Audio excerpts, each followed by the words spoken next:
Hello दोस्तों, कैसे हो आप सभी। आई होप आप सभी बहुत अच्छे होंगे।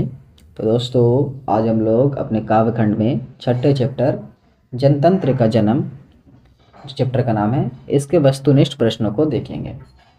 और जो भी सवाल होंगे वो हम आप लोगों को इसमें बता देंगे कि ये आपके एग्ज़ाम में आने वाले हैं। ठीक है, तो आप लोग सारे क्वेश्चंस को देखेंगे, स्किप नहीं करेंगे। ठीक है, अगर आप लोग इसके पहले वीडियोस नहीं देखे हैं जा करके तो जाके वहाँ देखें। ठीक है, उसमें भी बहुत से इंपॉर्टेंट सवाल बने थे जो हम लोगों ने बताए हैं। ओके, चलिए बढ़ते अपने इस चैप्टर की पहले सवाल की तरफ और देखते हैं पहला सवाल क्या है। पहला सवाल है, जनतंत्र का जन्म के कवि कौन है? कुंवर नारायण, रामधारी सिंह दिनकर, प्रेमघन या सुमित्रानंदन पंत? तो एक का आंसर भी होगा बाबू, रामधारी सिंह दिनकर। रामधारी सिंह दिनकर किस गांव के निवासी थे? मोकामा, बक्सर, मुजफ्फरपुर या सिमरिया? दो का आंसर डी होगा, सिमरिया। ठीक है, भी आई सवाल है बाबू, ये दोनों। ठीक है, ये आपके एग्जाम में आएंगे। तीसरा, दिनकर जी का जन्म कब हुआ था? 20 सितंबर 1908 को, 21 सितंबर 1908 को, 22 सितंबर 1908 को या 23 सितंबर 1908 को? तो तीन का आंसर सी होगा, 22 सितंबर 1908 को। ये भी आई सवाल है। एक चीज़ कंफर्म कर दूं आप लोगों को कि जो लेखक से संबंधित जो भी सवाल रहेंगे वो इम्पोर्टेंट होते हैं। ठीक है, तो ज़रा ध्यान देंगे। दिनकर जी के पिता थे प्रभाकर सिंह, सूर्यदेव सिंह, रवि सिंह या दिनेश सिंह? चौथा का आंसर क्या होगा? तो चौथा का आंसर सी होगा, रवि सिंह। यानी दिनकर के पिता का नाम क्या था? तो रवि सिंह। दिनकर किस युग के प्रमुख कवि थे? ठीक है, ये भी आई सवाल है बच्चा, युग से रिलेटेड भी सवाल आती है।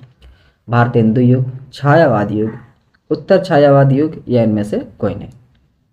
पाँच का आंसर सी होगा, उत्तर छायावाद युग के ये कवि रहे हैं। छठा सवाल, दिनकर जी मैट्रिक पास कब किए थे? 1927 में, 1928 में, 1929 में या 1930 में? तो छः का आंसर बी होगा, 1928 में इन्होंने मैट्रिक दिया था। दिनकर ने बीए ऑनर्स कब किया था?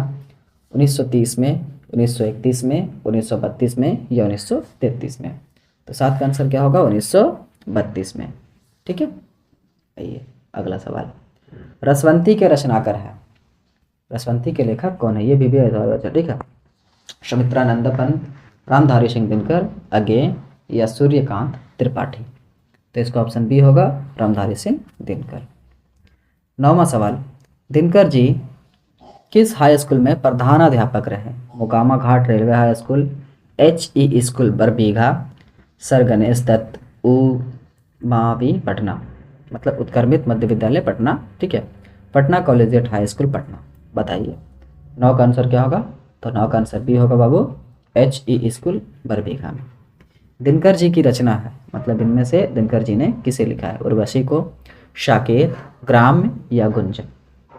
10 का आंसर ये होगा, उर्वशी। ठीक है, इनके बहुत ही प्रसिद्ध रचना है उर्वशी।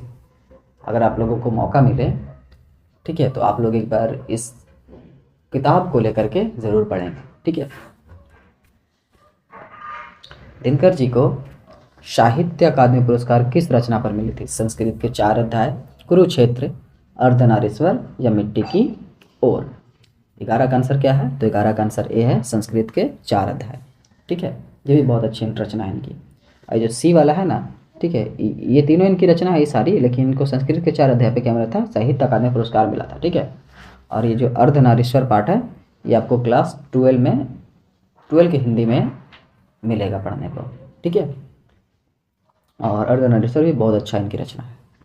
12वां सवाल, उर्वशी किसकी कृति है? निराला की, दिनकर की, महादेवी वर्मा की या सुमित्रानंदन पंत की? तो दिनकर की। ठीक है, आइए अगला सवाल, दिनकर किस विद्यालय में उप कुलपति यानी कुलपति बनाए गए थे? बिहार विश्वविद्यालय, पटना विश्वविद्यालय, भागलपुर विश्वविद्यालय या मगध विश्वविद्यालय? 13 का आंसर सी होगा, भागलपुर विश्वविद्यालय में। ठीक है, विश्वविद्यालय को इंग्लिश में क्या बोलते हैं? क्या बोलते बोलो तो? यूनिवर्सिटी। संस्कृत के 4 अध्याय पर दिनकर जी को कौन सा पुरस्कार मिला था? देखेंगे संस्कृत के 4 अध्याय पर। ठीक है, ज्ञानपीठ, पद्मविभूषण, पद्मश्री या साहित्य अकादमी? तो संस्कृत के 4 अध्याय पे इन्हें साहित्य अकादमी पुरस्कार मिला था। ठीक है। 15वां सवाल, दिनकर ने जनतंत्र का जन्म शीर्षक कविता में दूधमुही शब्द का प्रयोग किसके लिए किया है? अपनी बेटी के लिए, समाज के लिए, किसी बालिका के लिए, या जनता के लिए, या पड़ोस के बच्ची के लिए? 15 का आंसर सी होगा, जनता के लिए। दिनकर की प्रारंभिक शिक्षा कहाँ से हुई? घर से, पिताजी से, गांव के आसपास से, या जिला स्कूल से? तो 16 का आंसर सी होगा, गांव के आसपास से। 17वां, जनतंत्र का जन्म शीर्षक कविता में कवि ने किसे देवता कहा है? राम को, कृष्ण को, बुद्ध को, या किसान मजदूर को? तो ये बहुत VBI सवाल है। ये किसान मजदूर को ये देवता बोलते हैं जनतंत्र के जन्म में। ठीक है। दिनकर जी की किस रचना में कर्ण को नायक बनाया गया है? उर्वशी, रसमीर्थी, होमकार, या हारे को हरिनाम? तो 18 का बी ऑप्शन है, रसमीर्थी। रसमीर्थी इनकी एक रचना है जिनमें इन्होंने कर्ण को क्या बनाया है? हीरो बनाया है। मिट्टी की ओर इनकी कृति है, क्या है? पद है, गद्य है, काव्य है, या इनमें से कोई नहीं? तो 19 का आंसर भी है बाबू, क्या है? गद्य है। ओके। आइए 20वां सवाल देखते क्या है। दिनकर की प्रमुख काव्य कृति है रेणुका, रसवंती, कुरुक्षपुत्र, या इनमें से सभी? यानी इनकी जो काव्य कृति है वो क्या है, बताएं।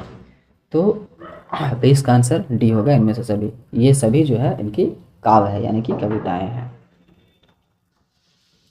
21वां सवाल, दिनकर की गद्य कृति है, गद्य, ठीक है, यानी कि कहानी वगैरह। अर्धनारीश्वर, दिनकर की डायरी, वट पीपल, या इनमें से सभी? तो इनमें से सभी। ठीक है। अगला सवाल 22, दिनकर ने अपनी पढ़ाई कहाँ तक की थी? इंटरमीडिएट तक, BA ऑनर्स तक, MA ऑनर्स तक, या PhD तक? बताएं।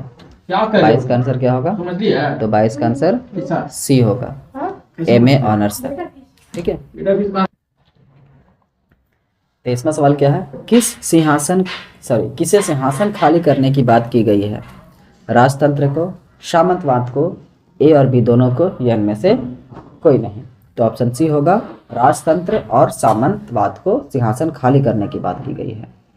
24, धूसरता किससे श्रृंगार सजाती है? लोहे से, मिट्टी से, सोने से, या पानी से? तो ऑप्शन सी, सोने से। कवि कितने सिंहासन तैयार करने की बात करते हैं? 33 करोड़, 32 करोड़, 34 करोड़, या 31 करोड़? 25 का आंसर क्या होगा? 25 का आंसर ए होगा, 33 करोड़। ठीक है। ये VBI सवाल है बाबू। ठीक है। अगला सवाल, रामधारी सिंह दिनकर के अनुसार आज के देवता कहाँ मिलेंगे? घर द्वार में, महलों में, मंदिर मस्जिद में, या खेतों खलिहानों में? तो खेती खलिहानों में। ठीक है, खेतों खलिहानों में, क्योंकि इस कविता में दिनकर जो है वो किसान मजदूर को देवता बोलते हैं। ठीक है। और किसान मजदूर कहाँ मिलते हैं? तो खेतों खलिहान में मिलते हैं। दिनकर का निधन कब हुआ था? 21 जनवरी 1971 को, 22 फरवरी 1972 को, 23 मार्च 1973 को, या 24 अप्रैल 1974 को? तो 27 का आंसर क्या होगा, बताएं। 27 का आंसर डी होगा, 24 अप्रैल 1974 को इनकी मृत्यु हुई थी। दिनकर का जन्म कहाँ हुआ था? VBI। तो इसका आंसर क्या होगा, बताओ तो बाबू। सिमरिया, बेगूसराय। 29वां सवाल, दिनकर किस कॉलेज के हिंदी विभाग अध्यक्ष के रूप में रहे हैं? Commerce college Patna, Langat Singh college Bhagalpur, Patna college Patna, इनमें से कोई नहीं? 29 का आंसर सी होगा, पटना कॉलेज पटना में ये हिंदी के विभाग अध्यक्ष के रूप में रहे हैं। भारत सरकार द्वारा इन्हें सम्मानित किया गया है पद्म विभूषण से, भारत भूषण अग्रवाल पुरस्कार से, भारत रत्न से, या रीत राज सम्मान से? तो 30 का आंसर ये होगा, पद्म विभूषण से इन्हें सम्मानित किया गया था। ठीक है। इन्हें बहुत से सम्मान दिए गए हैं। उनकी जो रचनाएं होती थी ना, उनके हर रचना पर लगभग इन्हें पुरस्कार मिलता था। ठीक है। दिनकर को ज्ञानपीठ पुरस्कार किस रचना पर प्राप्त हुआ? रसमीर्थी, उर्वशी, परशुराम की प्रतीक्षा, या नील कुसुम? तो 31 का आंसर क्या होगा? 31 का आंसर भी होगा, उर्वशी। 32 का सवाल है। 32 का क्या है? मिट्टी की आबोध मूर्तें कौन है? नेता, जनता, अधिकारी, या मंत्री? तो ऑप्शन क्या होगा, बताओ तो। ऑप्शन बी होगा, जनता। क्या है? मिट्टी की आबोध मूर्तें, मतलब कि मरे हुए इंसान की तरह। मतलब ना तो ये सवाल करेंगे ठीक है, ना अपने हक की मांग करेंगे, बस अपना हाथ पांव से बांध करके मंत्री नेताओं के सामने खड़े रहेंगे उनके सम्मान के लिए। बोल सकते हैं ऐसा कि उनसे डरते हैं, ये सीधी सी बात है बाबू,